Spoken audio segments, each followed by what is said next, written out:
Hi, my name is Dr. Shmuel Lederman. I come from the University of Haifa in Israel. Here is an interesting fact about representative democracy. In the traditional political thought until the 19th century, it was clearly understood that any form of government based on election, like representative democracy, is bound to be an anti-democratic form of government. Not a democratic form of government as we commonly believe today, but the very fact of voting would make it an anti-democratic form of government, an aristocracy or an oligarchy. Why? Because we would vote for those we know, who would be the most famous people, the most charismatic people. They would tend to be the rich. This is why inherently representative government based on election would be an elitist form of government. So the paradox is, what we today think about the only form of democracy possible used to be thought of as an anti-democratic regime. How did it happen? What happened in the 19th century that made us all become convinced that we are living in a democracy rather than in oligarchy? This is what we'll talk about today. So how did it happen that we are living in a form of government which we think is the only form of democracy possible, whereas in the past it was thought of as an anti-democratic form of government? In order to understand that, I think we should go back to the 19th century and to a specific figure that is an illuminating example of how this process happened, I think. John Stuart Mill, the great liberal thinker of the 19th century, was also a major economist and the chief examiner, a major bureaucrat of the East India Company that ruled India for the British Empire. And Mill was a Democrat. He believed that democracy was inevitable and also a positive thing.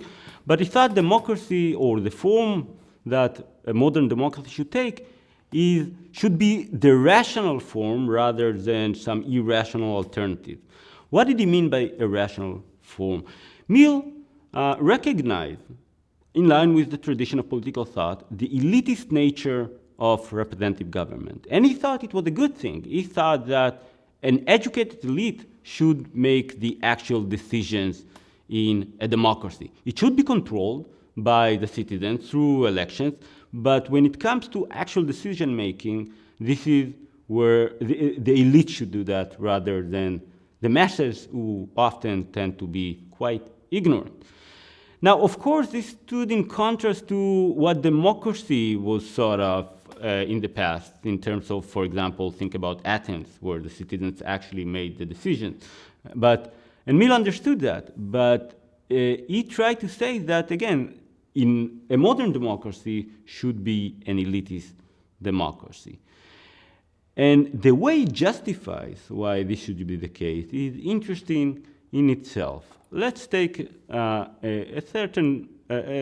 quick passage from Mill's writing as an example.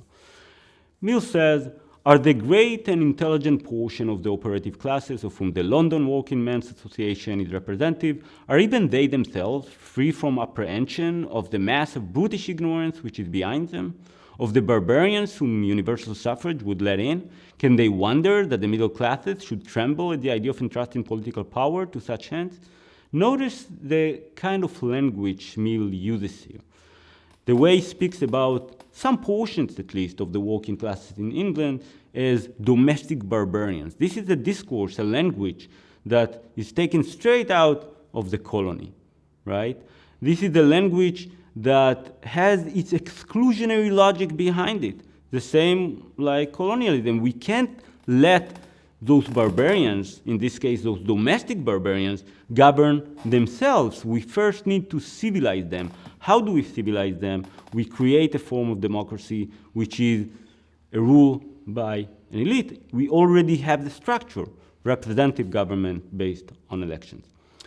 Mill had interesting reasons to be worried about irrational alternatives, irrational democratic alternatives that happen to exist among the workers in England. What kind of alternatives? In the 1830s in Britain, there emerged one of the most important workers' movement in modern history, the Chartist movement.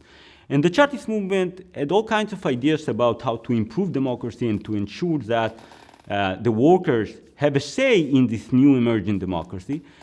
But what is especially interesting is that there were certain radical circles within the Chartist movement that tried to advocate for a council democracy, namely kind of a new structure of the radical democratic participatory government that would be based on a kind of a pyramid of citizen councils, starting from the very bottom, neighborhood councils, factory councils, and so on, which would send delegates to higher councils up to the level of parliament. So a totally new form of radical participatory democracy. For people like Mill, this would mean the destruction of civilization. What would it do to the economy? What kind of decisions the workers would make over the economy, about the economy? What kind of decisions would they make about foreign policy? So Mill was very concerned about this kind of alternatives, and this is why he tried to put forward his idea of rational democracy, which again in the past was considered an anti-democratic form of government.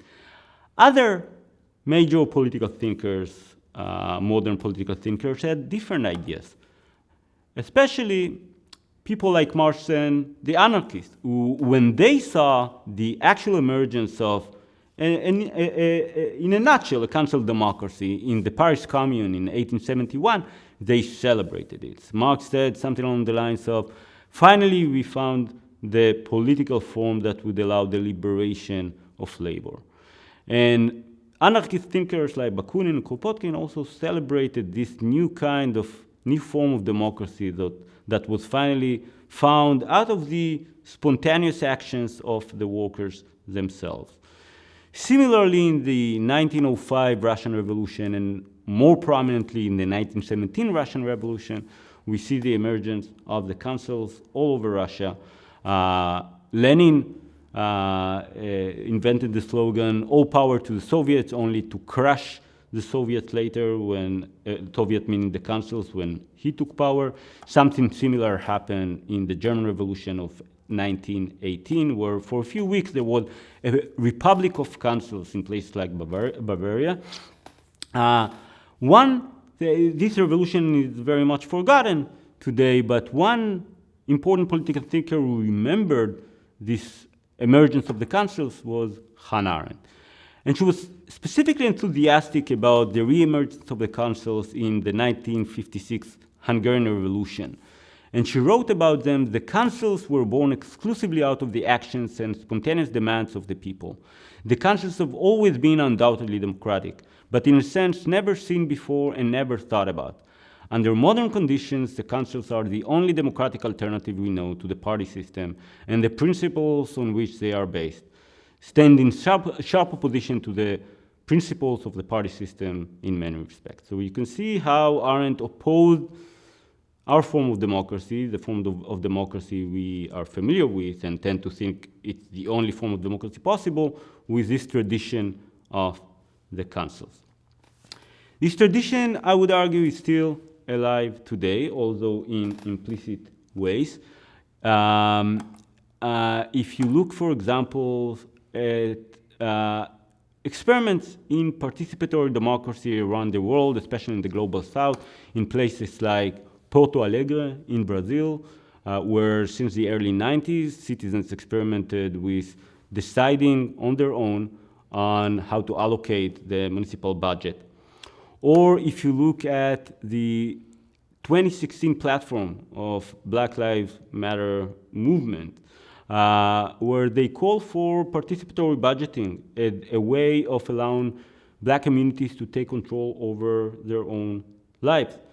And this all these experiments in participatory democracy trace back to this tradition of the councils, although very often in unacknowledged ways. But this tradition, I think, we should very much preserve.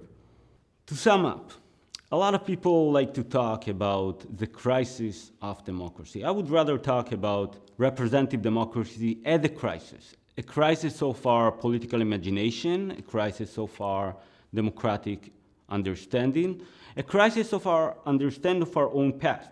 I think the challenge that is posed to us by this understanding is how to decolonize our political imagination, how to decolonize our democracy.